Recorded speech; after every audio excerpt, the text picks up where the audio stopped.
Hello, welcome to today's podcast. And today I'm talking about healing. Healing is not a straight path. Listen to this.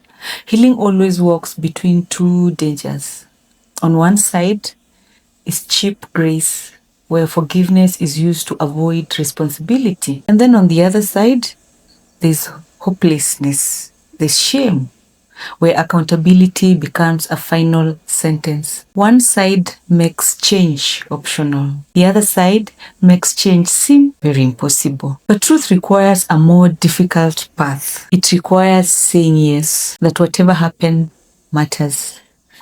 Yes, what I did matter. And yes, the consequences do also matter. That's a part that we usually ignore in our path of healing. And yes, change is still possible if I become honest enough to walk it. Healing is also not perfection, by the way. Some people become discouraged because they still feel triggered. You're still living. I mean, life is still happening. You still notice anger rising within you. You still struggle with shame.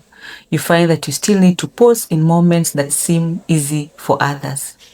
But healing is not measured by never being triggered again. Healing is measured by what you do when the trigger comes. Do you tell the truth? Do you pause? Do you regulate?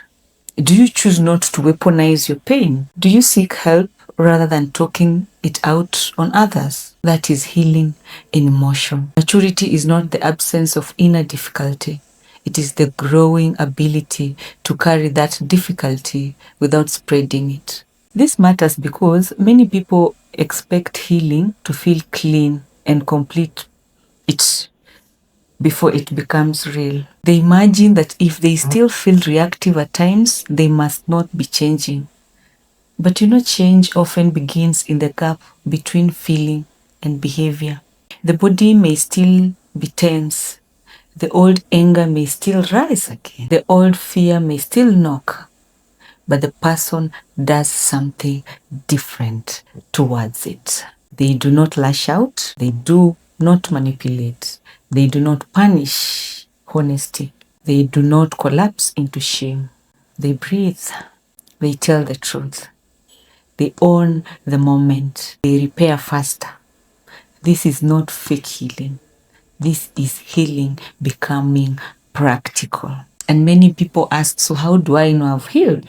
I want to say healing is not a destination, it's a process. But it reaches a time where you will find that whatever hurt you no longer hurts. That way you know you've healed. Thank you.